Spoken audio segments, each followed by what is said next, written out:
Now, the film I'm going to take a look at next is another Australian documentary. It's called Beyond the Wasteland, and it looks at how the original Mad Max films not only changed Australian cinema, but also the legion of fans that now follow the trilogy and are obsessive about the original trilogy.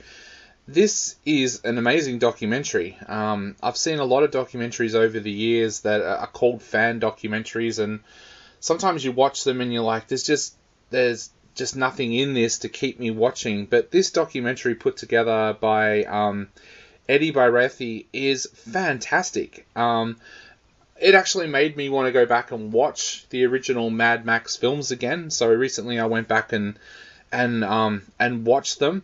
But this documentary, it's different to other fan documentaries. It's got these amazing stories of people that, yes, were there on set during the filming of all the Mad Max films. It goes back to the town that's centered in one of the films, and you get to see some of the diehard fans going out into the desert, into this spot where one of the car crashes was staged in one of the Mad Max films, and they're all searching for bits and pieces of cars, and they find it.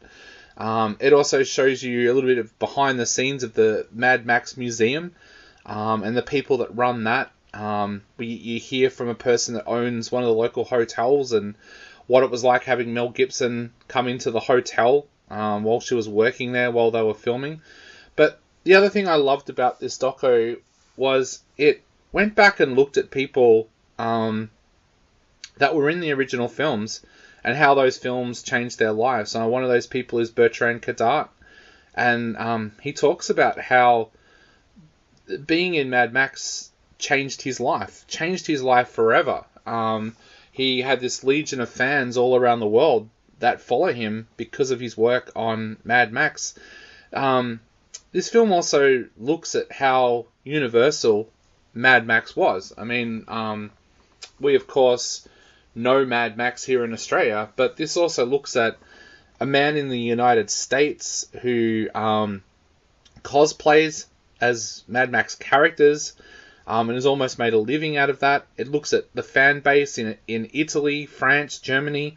We meet a young Japanese guy who is obsessed with recreating the motorbikes that was in Mad Max. It is just an amazing documentary. This is a documentary for people that love Mad Max, of course, but it's also a documentary for people out there that perhaps have never seen the Mad Max films. You watch this and it makes you want to go back and revisit that original trilogy of films. So, look, I'm saying go and watch this whether or not you're a Mad Max fan or not, because Beyond the Wasteland is a really well put together documentary that shows a side of the Mad Max trilogy, the original trilogy that we've probably never seen before. I'm going to give Beyond the Wasteland 4 out of 5.